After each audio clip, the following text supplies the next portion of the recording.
মারা যাবার পর থেকে তাদের একমাত্র ছেলে বরুণ বহু কষ্টে এক বেলা খেয়ে কোনো রকমে দিন গুজরান করত।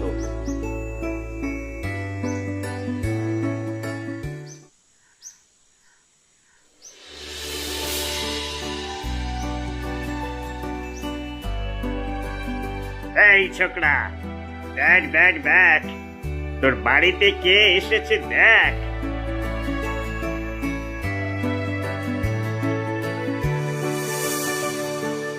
আরে নরেন বাবু, কর্তা আপনি? আরে আসুন আসুন, এই কুড়ে ঘরে আপনাকে কোথায় যে বসতে দিই।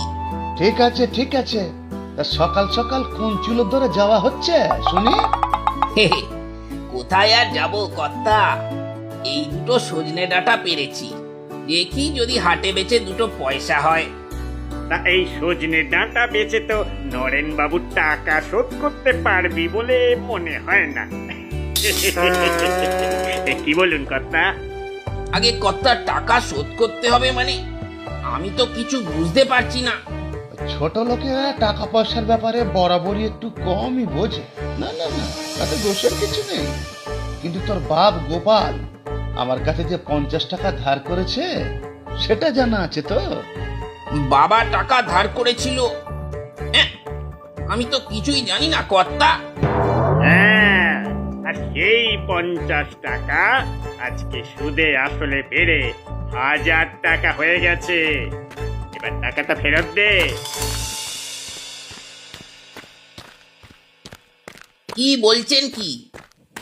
বাবা এত টাকা ধার করেছিল? আমি সত্যিই জানি না, কিন্তু এতগুলো টাকা আমি কি করে ফেরত দেব কর্তা? সে আমরা কি করে জানবো রে? তোর মরা বাপকে ডেকে জিজ্ঞেস কর না গিয়ে।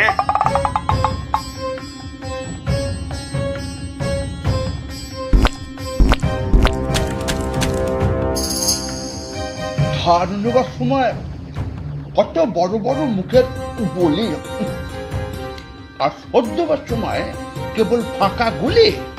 দয়া করুন কর্তা, আমি গরিব মানুষ, আমি একবেলা কোনো রকমে খেয়ে বেঁচে থাকি, কত টাকা আমি কি করে শোধ দেব? আহা গো, ছেলে মানুষ। আরে আরে, আমি মহাজন বলি কি মানুষ নয়? হ্যাঁ, চোখে জল এসে গেল গো, চোখে জল এসে গেল। আচ্ছা আচ্ছা আচ্ছা, যা যা, তোকে টাকা শোধ করতে হবে না। কর্তা কর্তা, আপনি মহান, আপনি মানুষ নন, আপনি দেবতা, আপনি দেবতা। আপনি আমার ধার মাফ করে দিলেন, আপনি ধন্য কর্তা, আপনি ধন্য। যা, আমি কখন বললাম, আমি কখন বললাম যে তোর ধার মাফ করে দিলাম? হ্যাঁ, আমি বললাম তোকে টাকা দিতে হবে না, তার বদলে এই বাড়িটা আমি দিলাম। একই কর্তা, একই বলছে? এটা যে আমার শেষ সম্বল, এটা চলে গেলে যে পথে বসবো কর্তা, এটা করবেন না, করবেন না। গৌড়, এই কাগজে ওর আঙুলের ছাপ নিয়ে নাও এখনই। যত সব। দে, দে, দে, হাতের ছাপ দে, দে, দে, দে, দে।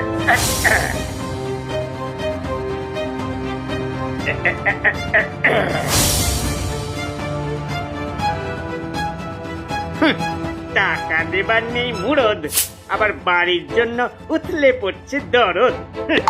কাল এসে আমরা বাড়ি দখল করব। হুজুর দয়া, হুজুর দয়া, এমন অবিচার করবেন না হুজুর, পড়ে যাবো হুজুর।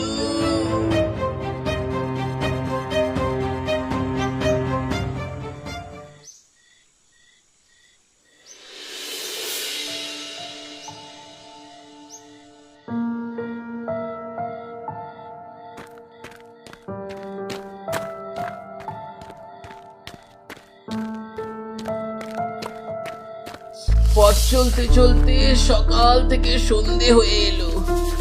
গ্রামের পথ শেষ করে জঙ্গলে এসে পড়লাম। আজকে আজকে যদি আমার বাবা মা বেঁচে থাকতো, আমার জীবনে কি এত কষ্ট থাকতো? না না, থাকতো না। তোমরা? কেন? আজ থেকে খোলা আকাশের নিচে থাকতে হবে। উফ, খিদে তেষ্টাতে শরীর আর চলছে না, মনে হচ্ছে খিদের জ্বালায় মরেই যাব।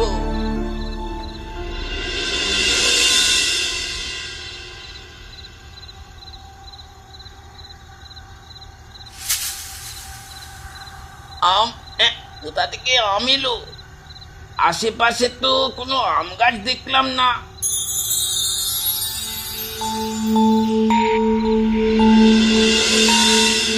আরে এটা তো ভাবছো ওই আমটা কোথা থেকে এলো? ওটা আমি দিয়েছি, খেয়ে না। আপনি গাছ হয়ে কথা বলতে পারেন? এ কি করে সম্ভব? এই পৃথিবীতে সম্ভবের বাইরে একটা অসম্ভবের জগৎ আছে, সেটা কেউ জানে না। আমি শুনেছি তুমি যে গাছ ছিলে। কি করব বলুন, আমি এক অভাগ্য। বাবা মা মরে যেতেই অনাথ হয়ে গেলাম। শেষ সম্বল আমার ঘরটা ওরা কেড়ে নিল। এখন আমি কি করব? কেঁদো না, তুমি খুব ভালো মনের ছেলে, আর তোমার মতো ভালো মানুষকে আমি সাহায্য করি সব সময়। এখানে এসে আমার ফকরের মধ্যে ঢুকে দেখো তো।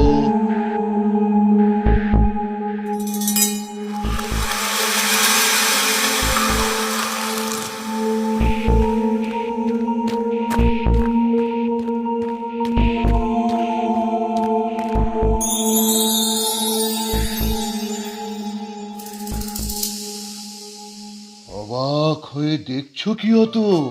তোমার যা যা দরকার, যতটা দরকার সব নিয়ে যাও।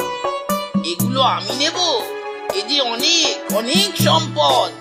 হ্যাঁ নাও, আমি তো আগেই বলেছিলাম এই সম্পদ তাদের জন্য